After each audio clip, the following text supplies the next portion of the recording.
মহিলাদের জন্য বিরাট খুশির খবর। হ্যাঁ বন্ধুরা, এক লাফে বাড়লো অন্নপূর্ণা ভান্ডার প্রকল্পের টাকা। যারা এখনো পর্যন্ত টাকা পাননি, আগামী 20 আগস্ট থেকে আপনারা প্রত্যেকেই আবারও আবেদন করতে পারবেন। আপনার সমস্ত কিছু ঠিকঠাক করে এই প্রকল্পের টাকাও কিন্তু ছাড়া হবে।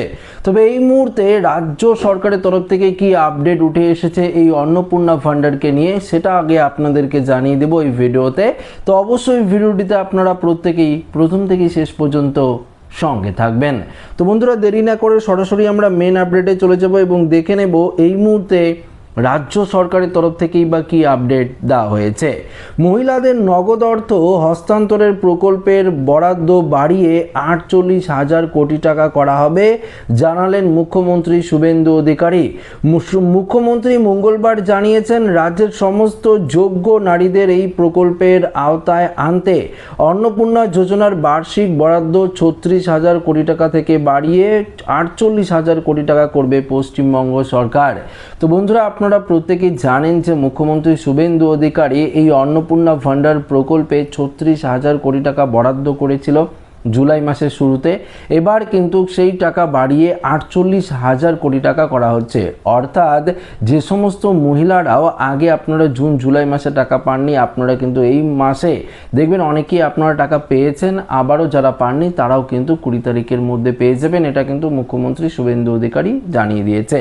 তো দেখুন, আগে জুন মাসে ছিল ধরুন ওই 28 থেকে 29 লক্ষ কিছু মহিলা টাকা পেয়েছিলেন অন্নপূর্ণা ভান্ডারের, খুব সীমিত সংখ্যক। জুলাই মাসে 1,20,00,000 থেকে 25 লক্ষ বা ধরুন 30 লক্ষ কিছু মহিলা এই প্রকল্পের টাকা পেয়েছিলেন। তবে এবার প্রায় ধরুন যে আরও যে সংখ্যাটা সেটা কিন্তু বেড়ে যাচ্ছে। তাই আগে 1 কোটি মানে শুধুমাত্র 36,000 কোটি টাকা বরাদ্দ ছিল এই অন্নপূর্ণা ফান্ডারে, সেটা কিন্তু বাড়িয়ে এবার 48,000 কোটি টাকা করা হচ্ছে। অর্থাৎ আরও মহিলাদের কিন্তু যুক্ত করা হয়েছে। আচ্ছা, এখানে কি বলেছে, কলকাতার ধনধান্য অডিটোরিয়ামের এক অনুষ্ঠানে বক্তব্য রাখতে গিয়ে শুভেন্দু অধিকারী বলেন, উপভোক্তাকারীদের সংখ্যা বাড়তে থাকায় নগদ হস্তান্তরের প্রকল্পের জন্য প্রাথমিক বাজেটে বরাদ্দ করা 36,000 কোটি টাকা পর্যন্ত হবে না। তিনি বলেন, আমরা আমাদের প্রতিশ্রুতি পূরণ করতে বদ্ধপরিকর। বাজেটে আমরা 36,000 কোটি টাকা বরাদ্দ করেছিলাম, কিন্তু তা যথেষ্ট হবে না। তাই এই প্রকল্প সচল রাখতে 48,000 কোটি টাকার কিন্তু প্রয়োজন হবে। দেখুন এখানে কি বলেছে শুভেন্দু অধিকারী, জানান ইতিমধ্যেই 1,45,00,000 নারীকে অর্থাৎ নারী উপভোক্তাদের হিসাবে অনুমোদন দেওয়া হয়েছে এবং আরও 14 লাখ আবেদন যাচাইকরণ বা স্ক্রুটিনির কাজ চলছে।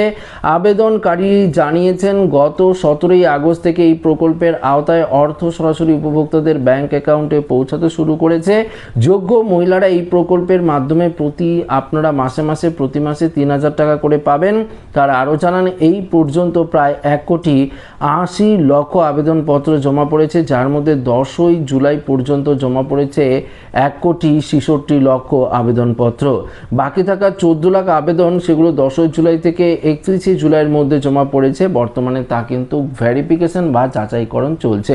তো একটা বিষয় আপনারা জানতে পারলেন, এই আগস্টের টাকা 17 তারিখ থেকে দেওয়া শুরু হয়েছে। অনেকে 17 তারিখ পেয়েছেন, অনেকে 18 তারিখ অর্থাৎ আজকে পেয়েছেন, 19 তারিখ 20 তারিখও আপনারা পাবেন। তবে দেখুন এখানে পরিষ্কার কিন্তু বলে দিয়েছে, এখনও পর্যন্ত বহু মহিলার আবেদন ভেরিফিকেশন বা স্ক্রুটিনি পর্যায়ে পড়েছে। এখনও রয়েছে, সেই সমস্ত মহিলাদের সমস্ত কিছু কমপ্লিট করে এই প্রকল্পের টাকা কিন্তু ট্রান্সফার করে দেওয়া হবে। আচ্ছা, যারা কোনো কারণে উপভোক্তাদের তালিকা থেকে বাদ পড়েছেন তাদের আবেদনের কিন্তু সুযোগ দিতে 20 আগস্ট থেকে একটি নতুন পোর্টালও কিন্তু চালু করা হবে। পোর্টালের মাধ্যমে প্রাপ্ত আবেদনগুলো প্রশাসন পরীক্ষা করে দেখবে এবং সত্যতা যাচাইয়ের পরে যোগ্য আবেদনকারীদের তালিকা যুক্ত করা হবে।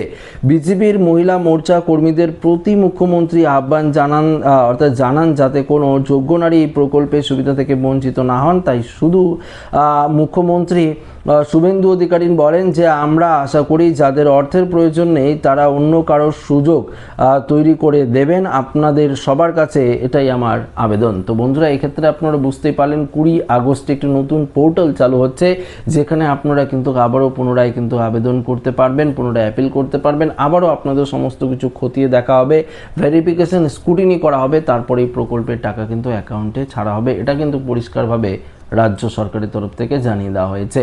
তো আশা রাখবো ভিডিওটি প্রত্যেকের ভালো লেগেছে। ভিডিওটি ভালো লাগলে লাইক করবেন, বন্ধুদের সাথে শেয়ার করবেন, নতুন থাকলে চ্যানেলটিকে সাবস্ক্রাইব করে আমাদের সঙ্গে জুড়ে থাকবেন। ধন্যবাদ।